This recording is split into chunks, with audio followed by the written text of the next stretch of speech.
Buenos días, guerrilleras y guerrilleros de Asturias y de España.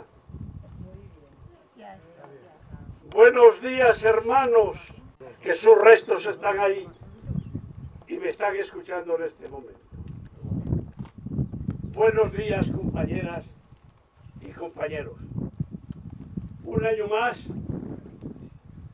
estamos aquí junto a este monumento para recordar aquellos trágicos momentos de fatiga y de lucha donde tantos camaradas dejaron sus vidas por estos montes. Gracias por estar aquí. Y ya que las elecciones pasaron,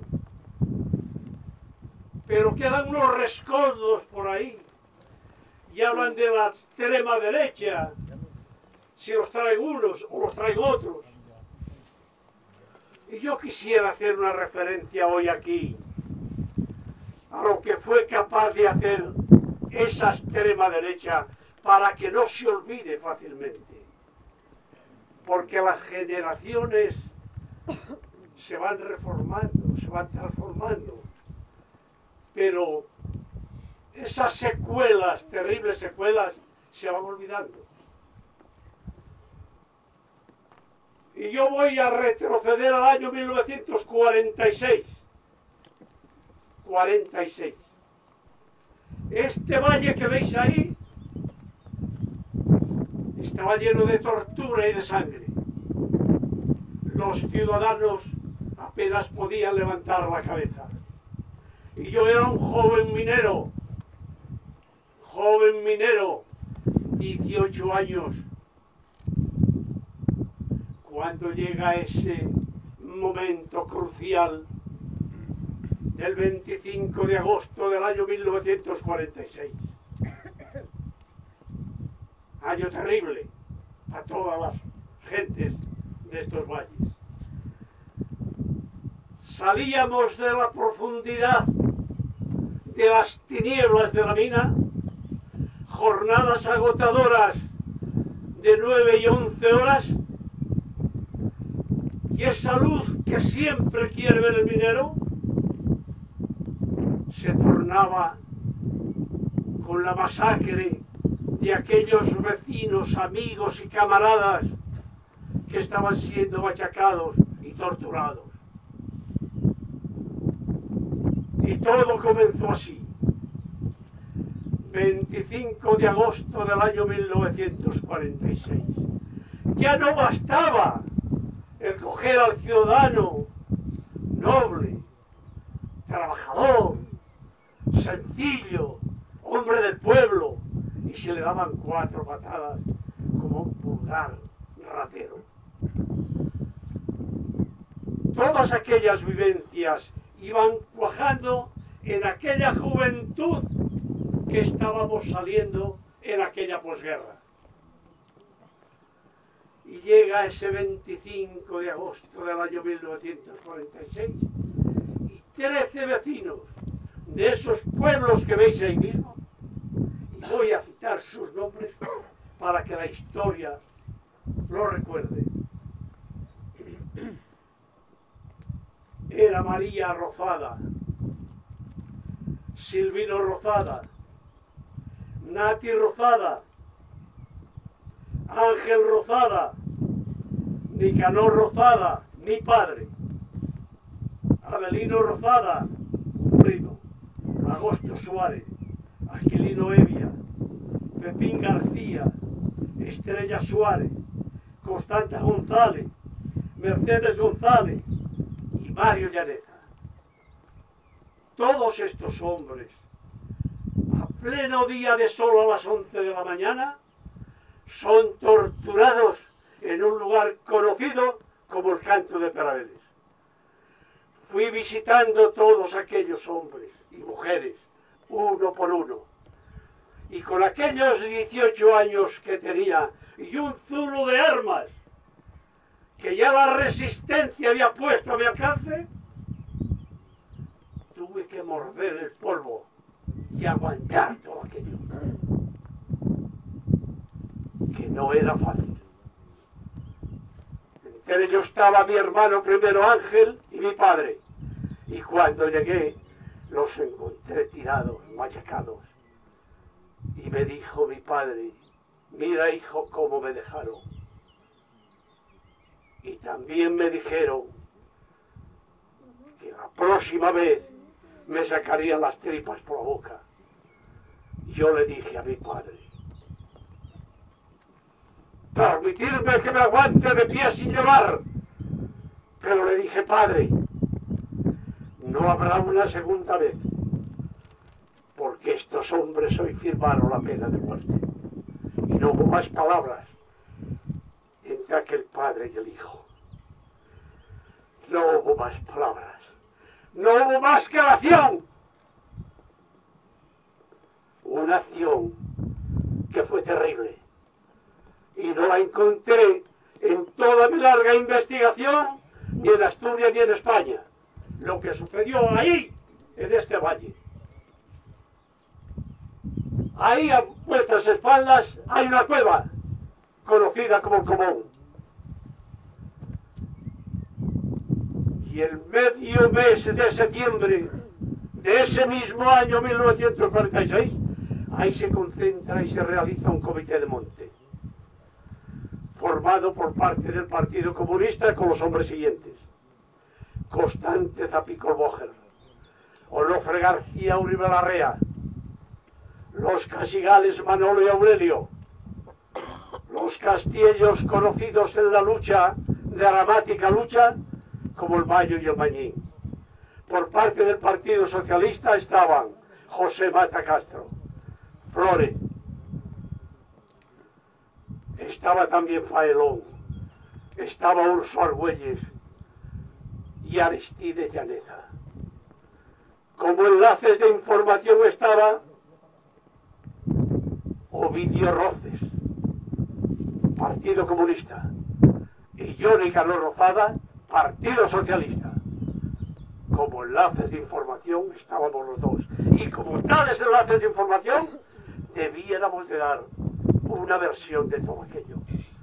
La alta cúpula que dirigía la guerrilla, que era donde estaba toda la fuerza en aquellos momentos, estaban allí reunidos.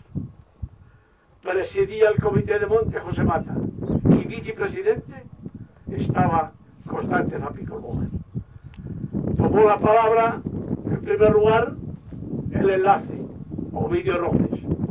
Dio su versión de lo que estaba sucediendo, y luego la tomo yo, que agrandé un poco más el tema y lo hice más agresivo, claro.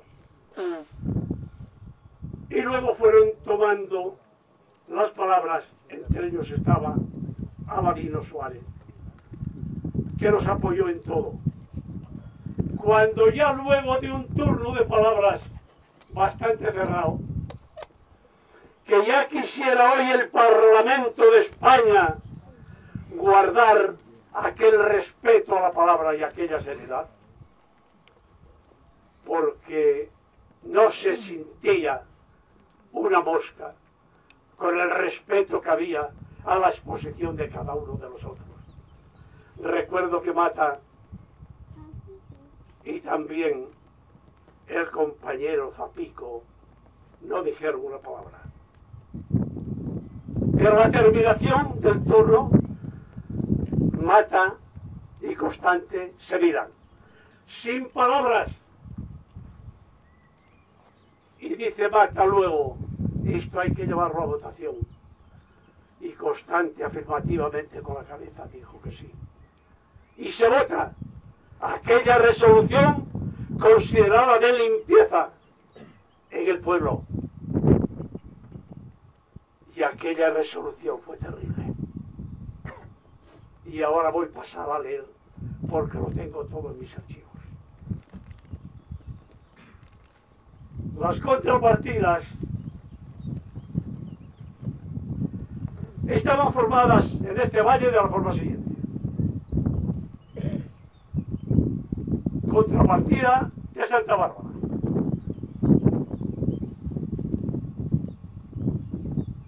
La formaban como jefe de la misma Alfredo Iglesias, Daniel Cuello, José González, Pinón García y Genio Suárez. Estos de la contrapartida de Santa Bárbara. Contrapartida de Sotrondio, los dos hermanos conocidos como los gijoneses y Arturo de Alpiciona. Contrapartida que actuaba en el Entrego, Ciaño, La Güera Carrocera y Sama, Juanón el Sopero, su hermano Manolo, Pachín del Nadal y sus dos hijos, y el Panducu de Sama, que fue el último que se eliminó. Todas estas contrapartidas figuraban 15 hombres. Figuraban y también sumaban 15 hombres. De estos 15 hombres fueron eliminados 10 en plena era franquista y dominio franquista y de todas las fuerzas que vadeaban estos valles. Y los 5 restantes se les facilitaron unos anónimos y les dimos 48 horas para abandonar esta tierra. Y las cumplieron. Algunos de ellos no volvieron aquí nunca más. Esto quiere decir que en aquellos momentos aciagos de aquella terrible historia, el franquismo no tuvo nada que hacer aquí. Hasta la Legión trajeron a este valle. Y la Legión tuvo que marchar de aquí. Aquello fue terrible.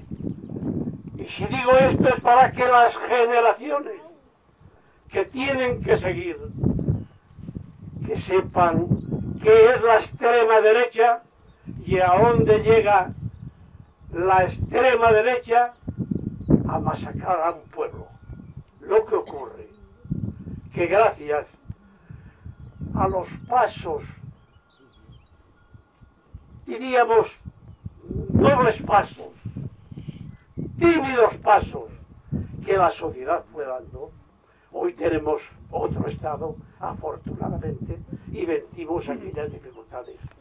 Pero que nadie dude, amigas y amigos, que esa extrema derecha está ahí.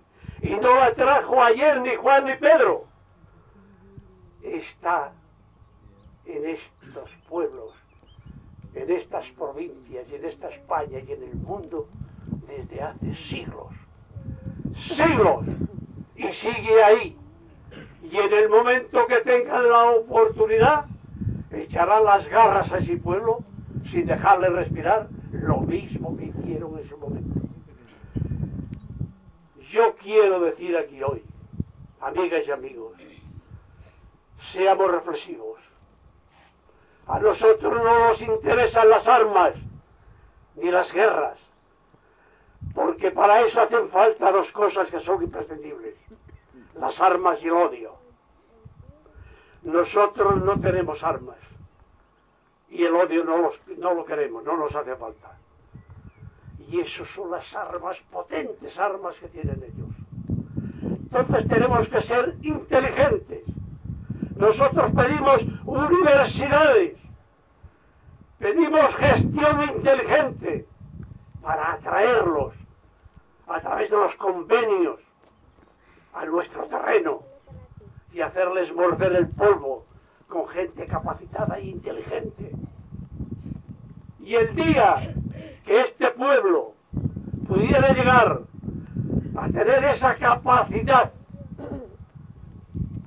que hoy tienen los grandes gestores del poderoso capital, ese día brillará el sol sobre la tierra para no escurecer jamás.